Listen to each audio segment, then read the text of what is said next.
Sometimes, what you witness in the first 5 minutes of a story isn't the whole story. And sometimes, the man being mocked on stage in front of a silent audience turns out to be someone the world already deeply respects. Someone who wasn't there to impress anyone, but to observe, to test, and to reveal something far deeper than talent, character. This isn't just a story about an actor. It's about how people treat others when they think no one important is watching. And by the time this ends, someone in the audience will be changed forever. And maybe you will be too. If stories like this speak to your heart, where truth, humility, and second chances collide, consider subscribing. Not just for more stories, but for reminders that kindness still matters. Stay until the final moment. Because what happens in the last 5 minutes will make you rethink everything that came before. The theater wasn't grand. It had seen better days. Worn seats, faded carpets, scuffed walls that had held decades of ambition, applause, and silence. There were no red ropes or velvet curtains here.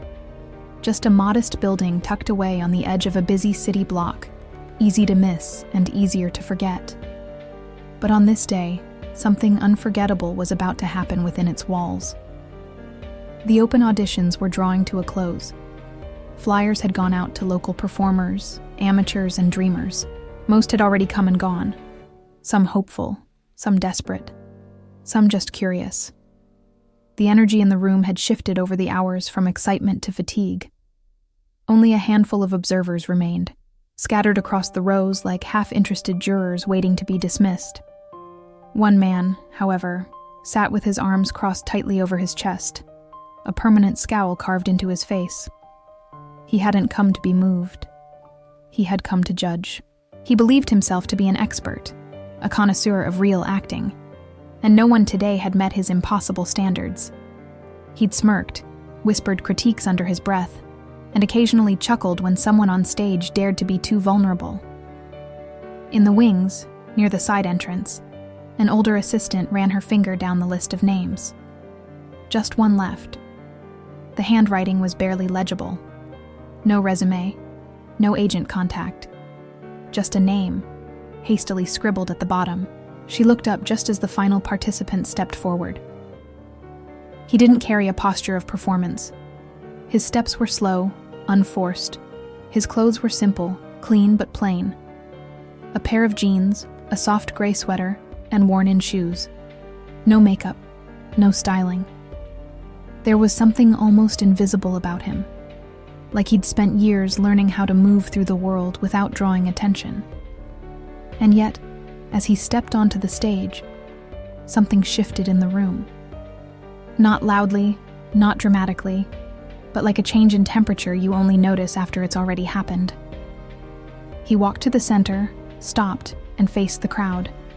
No introduction, no flourish, just presence. 3 seconds of silence followed, enough to make some in the audience shift in their seats. And then, he began. He didn't recite the usual monologue. No Shakespeare, no melodrama. What he offered was something quiet and raw.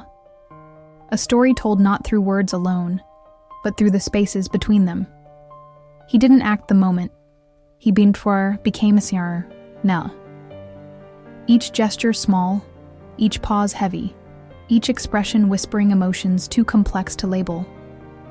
There was no artifice, no attempt to impress. The man in the 5th row leaned back, unimpressed. He rolled his eyes. Too understated, too slow, too real. Others in the room, though, began to lean forward. Their breathing slowed. Their eyes stayed fixed on the stage.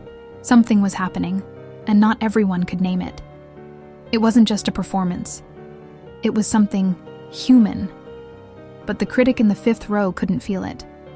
Not because it wasn't there, but because he wasn't looking for it.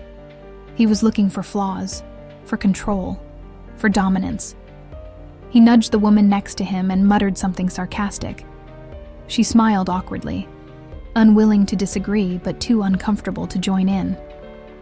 On stage, the man paused.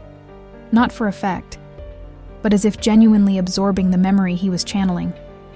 His silence spoke more than most monologues ever could. And that's when the critic grew louder, exhaling sharply with impatience. He leaned forward and muttered, louder this time, "Come on. Is this it?" The room tensed. A few eyes turned toward him, but no one said anything. The man on stage continued, unshaken. Not because he didn't hear it. He did. But because this moment was no longer about him. He wasn't there for recognition. He was there to see who was watching with judgment and who was watching with honesty. Unbeknownst to the audience, this wasn't just a casual audition. It was a test and a private experiment set in motion by someone who had already lived through fame, through praise, through silence, and wanted to return to something more truthful. What none of them knew, not the assistant with the clipboard, not the director hiding behind the curtain, and certainly not the critic in the fifth row, was that the man on stage had stood under brighter lights. He had memorized lines for award-winning productions. He had sat in rooms where every word was rehearsed and every tear calculated. And still, he'd come back here, to this quiet theater, to see something he could no longer find in fame. How people behave when no one's watching. How they treat a stranger with no status, no title, no introduction. This room, worn, imperfect, overlooked, was more honest than any spotlight, because it was here, in the absence of fame, that people revealed who they really were. And still, the man continued his story. Every moment, every breath was intentional. He didn't perform for the audience. He let the story pass through him, like air through lungs. The woman 2 rows behind the critic felt her throat tighten. A young man in the corner dropped his phone in his lap and stopped recording. Someone near the aisle wiped a tear they didn't expect. It wasn't the kind of performance that provoked applause. It was the kind that pulled up old feelings, things you thought you buried. But the critic in the fifth row crossed his arms tighter. He'd seen enough. And when the performance finally reached its quiet end, when the man on stage bowed his head, not seeking praise but simply closing the story, the critic smirked and said, loud enough for all to hear, "That's it? That's what we waited for?" The sound hung in the air like smoke, heavy, ugly, unnecessary. The man on stage raised his eyes, slowly, calmly, and the room fell still, because in that moment, everyone felt it. Something deeper than shame. Not because the critic had been cruel, but because now, they all began to I see him clearly. And what none of them realized was that the man being mocked was the only one in that room who had nothing to prove and everything to reveal. But what happened next would expose more than just one man's arrogance. It would shake the entire room, and no one would forget what they saw. The silence that followed the critic's outburst was sharp, brittle, like glass just before it breaks. No one moved, no one spoke. Even those who had quietly questioned the performance now felt the tension settle over them like fog. It wasn't just discomfort. It was recognition. A realization that something ugly had surfaced, not from the stage, but from the audience itself. The man on stage didn't respond. Not with words, not with gestures. His stillness was louder than any comeback. He stood there, the weight of that insult landing in front of him like a dropped stone, unmoved by the ripples it created. His eyes, though steady, carried something ancient. Not anger, not pride. Something more complex. As if he had seen this pattern unfold before and knew better than to play into it. The critic leaned back, self-satisfied, as though he had finally said what everyone else was thinking. But no one nodded. No one followed. He was alone in his reaction, and that isolation, though unacknowledged, began to gnaw at the edges of his confidence. Elsewhere in the theater, People shifted uncomfortably in their seats. Some looked at the critic with thinly veiled disapproval. Others lowered their gaze, unsure whether to confront or retreat. The atmosphere, once quietly observant, now throbbed with tension, not just because of what had been said, but because of what it revealed about the speaker. It wasn't just a critique of a performance. It was a dismissal of vulnerability, a rejection of humility, and everyone felt it. Still, the man on stage said nothing. He slowly nodded once, not to the critic, but perhaps to himself, as if concluding something private. Then he walked off the stage with the same quiet dignity with which he had entered, not hurried, not defeated, just finished. Behind the curtain, a whisper. One of the crew members leaned to another, eyes wide, breath caught. Do they know who that was? But the voice was too soft, too hesitant. The question drifted into the darkness like smoke, unanswered. The director, hidden in the back row beneath a baseball cap and dark glasses, hadn't moved throughout the performance. He remained still now, fingers pressed together near his mouth, not blinking. He had been the one who arranged this, who invited the performer in secret, under strict agreement that no one would reveal his identity until the moment was right. He had wanted honesty, real reactions, a human experiment in recognition, not of face, but of what character. Now he had it, raw, undeniable. The critic leaned over to the woman beside him again, still riding the wave of his arrogance. He muttered something smug, assuming shared contempt. But she didn't laugh this time. She only looked ahead, her jaw tight, her eyes distant. She wasn't uncomfortable because of the performance anymore. She was uncomfortable because of him. Elsewhere, a young man who had come just to observe sat frozen. He'd never seen anything quite like what had just happened. Not on TV, not in theaters, not even in life. It wasn't the performance itself that moved him, but the response. The cruelty, the silence, the shame. He'd come looking for inspiration. Instead, he found a mirror. Another woman, older, perhaps in her 60s, clutched her bag on her lap.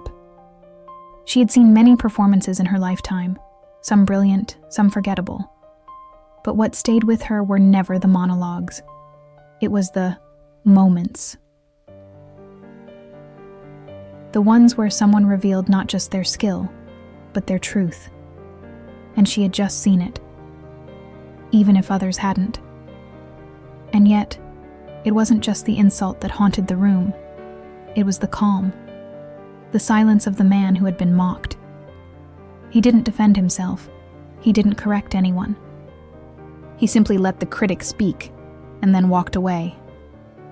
That kind of composure doesn't come from pride. It comes from knowing exactly who you are, the kind of knowing that doesn't need to shout.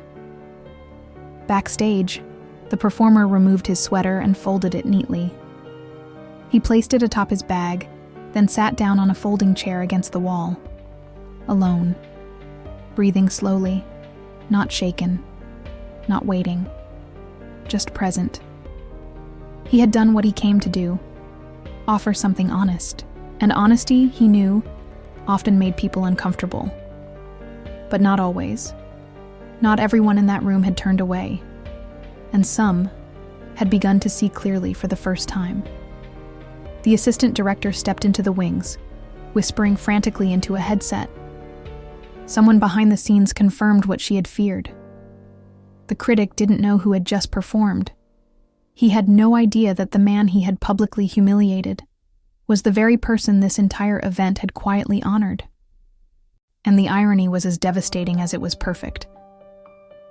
The director removed his cap. Slowly. Purposefully. He rose from his seat at the back and walked down the center aisle. Heads turned as he passed. There was something about his posture that demanded attention, not through authority, but through presence.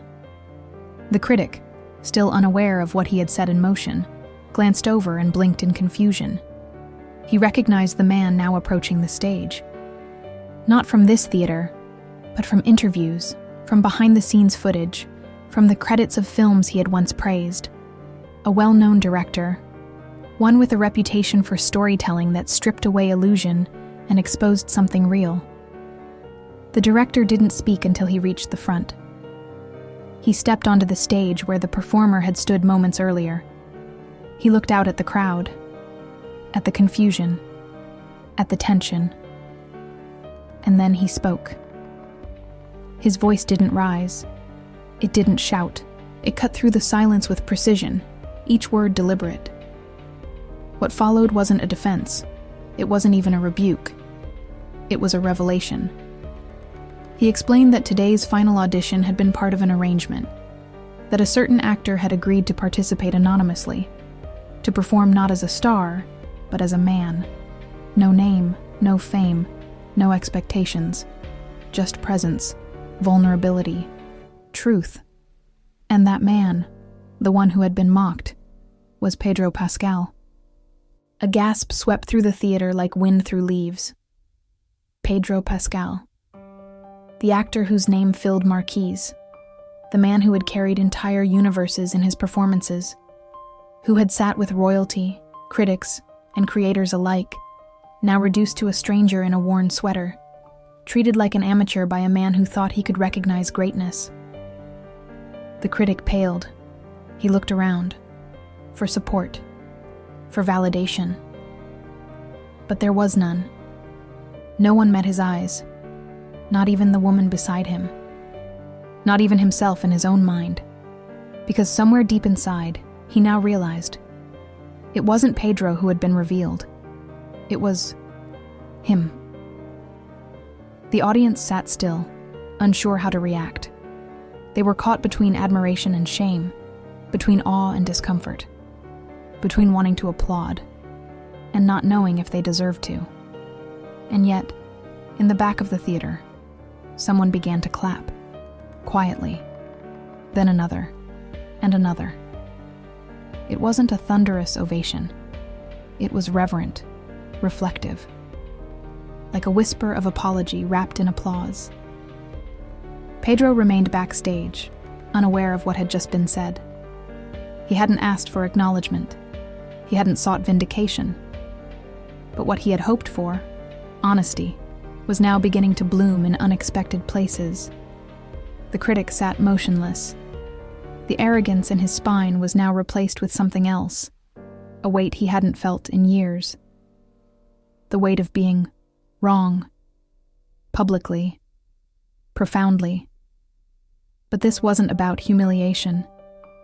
It was about awakening, the kind that shakes a person into remembering what they forgot about kindness, about listening, about humility. The director stepped down from the stage, walked to the wings, and paused. He didn't have to say anything else. The truth had already been spoken, and now it would have to settle. Behind the curtain, Pedro stood, still calm, still collected.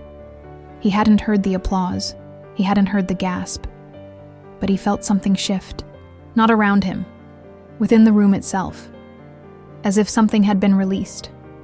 Not judgment, not praise, but truth. The assistant director approached him slowly, her eyes full of emotion. She didn't speak right away, just looked at him with quiet understanding. And Pedro simply nodded, as if to say, "Yes, I know. It's enough." And for a moment, all was still again. But that stillness wouldn't last, because someone else in the audience, someone who hadn't spoken yet, was about to stand, and what they were about to say would turn the entire room on its head. One final voice rose from the silence, and with just a few words, exposed a secret that no one, not even Pedro, saw coming. The hush that followed the director's announcement still clung to the room, but not all silence is equal. This one buzzed. It pulsed with the weight of realization. People weren't merely stunned by the revelation of Pedro Pascal's identity. they were quietly reevaluating themselves. Replaying their reactions, their thoughts, their comments, wondering what they had seen and what they had missed. And then, amid that fragile quiet, a voice rose. Not loud, not theatrical, just clear. A man from the back row, elderly, silver-haired, dressed modestly in a beige cardigan and corduroy pants, slowly stood. He hadn't spoken once since arriving. Not during the performance, not during the outburst, not even during the reveal. But now, every head turned toward him as if drawn by instinct. His presence carried a kind of quiet gravity. No one recognized him. No one expected him to speak. And yet, when he did, his words held weight. He didn't ask questions. He didn't praise. He simply said, almost to himself, but loud enough for all to hear, "He's done this before." A ripple spread through the room. Confusion, curiosity, suspicion. The man didn't elaborate right away. He just stood there, eyes distant, as if remembering something no one else could see. The director, still near the edge of the stage, turned to face him fully. Not defensive, just listening. The crowd, unsure whether this was another critic or something else entirely, leaned in. And then the older man spoke again, a little louder this time, his voice low but unwavering. Years ago. Small theater. Different coast. Same silence. Same power. It was him. I never forgot that night. The truth of it landed slowly. For a moment, people weren't sure if he was right. But his certainty was so pure, so unforced, that it bypassed logic. It wasn't a boast. It wasn't attention-seeking. It was recognition. The kind that comes from witnessing something authentic and carrying it like a secret for years. A few heads turned. Others nodded softly. Because now, another realization crept in. This wasn't the first time Pedro Pascal had hidden in plain sight. Backstage, the assistant director's breath caught. Her headset crackled as others whispered updates to one another. A quick internet search confirmed the story. Nearly a decade ago, a man who looked strikingly like Pedro Pascal had performed anonymously at an underground black box theater in Portland. A similar story. Same structure. No credits, no fanfare. Just presence. And now, it was happening again. But why? The question lingered in everyone's mind. Why would someone like Pedro do this? What could possibly be the purpose of stepping away from global recognition just to be invisible again? It wasn't about the performance. It was about the people watching it, about how they responded when stripped of expectations, about whether they could still see beauty in something before being told it was valuable. The older man in the cardigan slowly sat back down. His role in the moment was complete. He hadn't stolen the spotlight. He had illuminated something deeper, a pattern, a truth that Pedro had been quietly weaving across time. Meanwhile, the critic in the fifth row had not moved. He remained frozen, eyes forward, expression unreadable. He wasn't just processing embarrassment anymore. He was unraveling, internally, quietly. Because the more the truth settled in, the more he saw what everyone else saw now. Not just Pedro's brilliance, but his own blindness. And that was a harder performance to watch. A spotlight had been placed on the wrong man, not by intention, but by exposure. And there, in his seat, the critic now sat beneath it. Alone. But behind the scenes, something else was happening. Pedro sat quietly, still unaware of what the older man had said. He had expected silence, perhaps even indifference. But the murmurs filtering through the backstage corridor hinted at something different. A shift, a turning. He felt it in the air, the way a musician senses a note before it's played. He looked toward the stage entrance but didn't rise. Not yet. The assistant director approached him again, more composed this time. She sat on the edge of the chair across from him and folded her hands. There was a long pause. Not awkward, just heavy.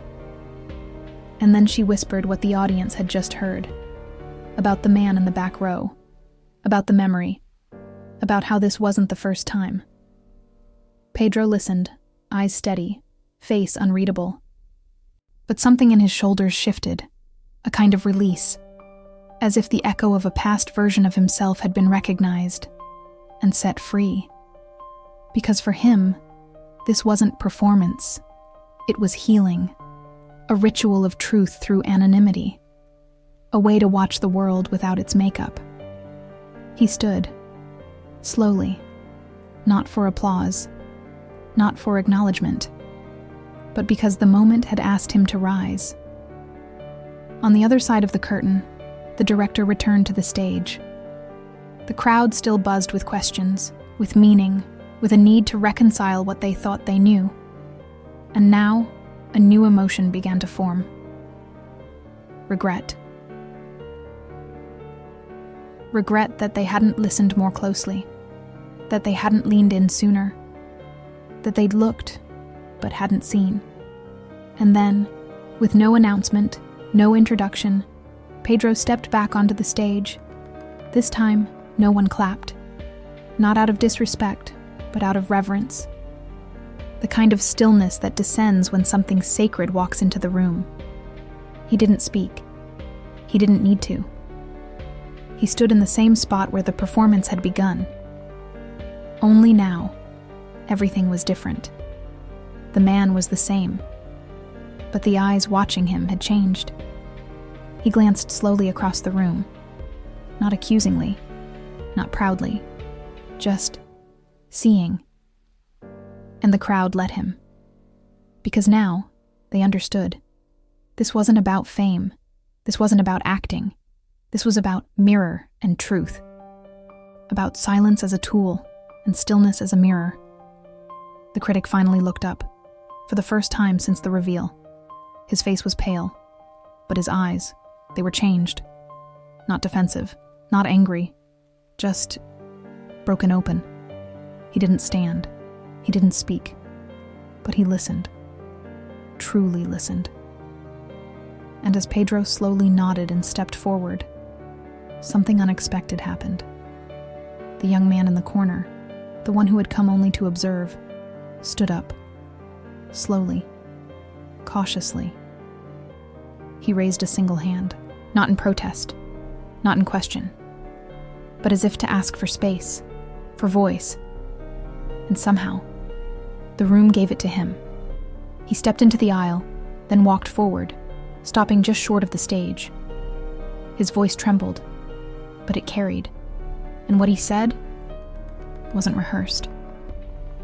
It was something he had buried for years, and now he needed to let it out. When the young man finally spoke, his words would connect him to Pedro in a way no one expected, and reveal a hidden truth that had been buried long before this day. The young man stood there, barely inches from the stage, as if suspended between two worlds. The one where he was just a silent observer, and the one where something inside him was asking to be seen. He didn't carry himself like someone used to speaking in public. His shoulders curved inward, his hands trembled faintly at his sides. But his eyes, they held something ancient, something broken, something ready to rise. The room gave him space. No one interrupted. No one filled the silence. Even the critic, seated just behind him, leaned forward slightly, not in defiance, but in anticipation. And then the young man spoke. His voice was soft at first, almost hesitant. But as the words found their way out, they gained shape, strength. A tremor that wasn't weakness, it was release. He spoke of a time not long ago, of being told he wasn't enough, not expressive enough, not loud enough, too still, too quiet.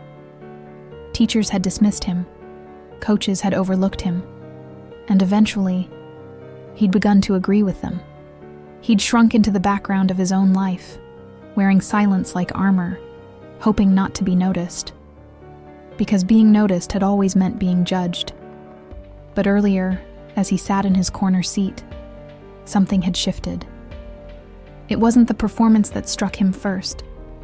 It was the space between the words, the breath, the pauses, the weight of stillness, the refusal to perform for approval. That was what shattered the wall inside him. Not the content, but the courage to be unpolished. And then came the critic's voice, sharp, mocking. The kind of voice he'd heard in school hallways, classrooms, and even his own family. The kind that names softness as weakness, stillness as failure, emotion as flaw. It hit him like a mirror he didn't ask to see. He spoke of the ache that followed, the kind that doesn't sting all at once but sinks, quietly, deeply, like fog and bone. But then, he said, the silence after the insult became something else. Not fear, not shame, but chien noir fire. A slow rising heat that told him, not this time, not again, not to this man. He hadn't expected to speak, but the stillness on that stage had stirred something, not in thought, but in memory, in identity. And now it refused to stay hidden. As he spoke, his voice didn't rise. It didn't need to. The room leaned in, drawn not by performance, but by truth. Because what he was saying wasn't rehearsed. It wasn't constructed. It was a man stepping out of silence, into himself. And somewhere behind him, Pedro listened, unmoving, unblinking, present. Not as an actor, not even as a teacher, but as a man who recognized the moment. Because he too had once stood in that space, where silence had been armor, where stillness had been misread, where presence without noise had been mistaken for absence. The young man finished speaking. No bow, no flourish, just breath. And the theater stayed still for a moment longer, until Pedro stepped forward. Not dramatically, not for effect. He simply closed the distance between himself and the young man. One step, then another, until they were almost face to face. He didn't speak. He didn't need to. He extended his hand. The young man looked down at it, then back at Pedro, and in that unspoken exchange, something passed between them. Not recognition, but by reflection. The kind of bond not built in time, but in truth.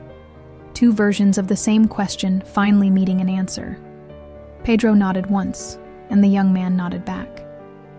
The audience sat motionless, not out of confusion now, but reverence. What they were watching wasn't scripted. It wasn't even explainable. It was a human moment. Raw, unrehearsed, sacred. The critic, seated behind them, lowered his eyes. He had said nothing since the reveal, but now, a different silence wrapped around him. Not defensive, not withdrawn. Just quiet. For the first time that day, he was listening not just to others, but to himself. And inside that quiet, he began to hear something else. Remorse. It crept in slowly, not as punishment, but as invitation. A chance, not to erase what had been said, but to rise from it. To respond differently now. But shame has its own gravity, and climbing out requires more than thought. It requires choice. Back on stage, Pedro turned toward the crowd. He didn't raise his voice. He didn't announce anything. He just stood there, letting the weight of the moment breathe. Some in the audience began to cry. Not from sadness, but from release. As if something locked inside them had been unlocked simply by witnessing what grace under fire looked like. Others began to remember the moments they hadn't spoken up, the people they had dismissed, the times they themselves had been silenced. The assistant director stood backstage, her hand pressed to her heart. The older man in the cardigan sat quietly, a small smile on his face, and the director, still near the wings, exhaled for the first time in what felt like hours. Not because it was over, but because something had landed, something real. And then, something unexpected happened. The critic stood up, slowly, awkwardly, as if each joint carried weight it hadn't known until now. He didn't look at the audience. He didn't look at Pedro. He looked at the floor, the safest place for a man reassembling himself. He took a breath. The air in the room shifted. Some braced themselves, others leaned forward. He didn't speak loudly, but his voice was steady. He didn't defend himself. He didn't explain. He didn't make excuses. He simply said what needed to be said. That he had been wrong. That he had reacted from ego, from habit, from fear of his own stillness. That he hadn't listened. Not truly. That what he said had nothing to do with Pedro, and everything to do with himself. And that now, he was ashamed. Not of being wrong, but of taking so long to see it. He stopped, looked up, met Pedro's eyes for the first time since the insult. And then he sat back down. No applause, no performance, just truth. And in that moment, it was enough. Pedro remained still, his face softened, not with forgiveness, because forgiveness was never withheld, but with understanding. He didn't move to the critic. He didn't need to. The movement had already happened, not across space, but across self. And then, he turned to the director. The man who had orchestrated the day, who had asked for truth and gotten more than he expected. Pedro nodded once. The director stepped forward, took center stage, and spoke. He explained why this had all happened, why Pedro had agreed to come, why they had chosen this method.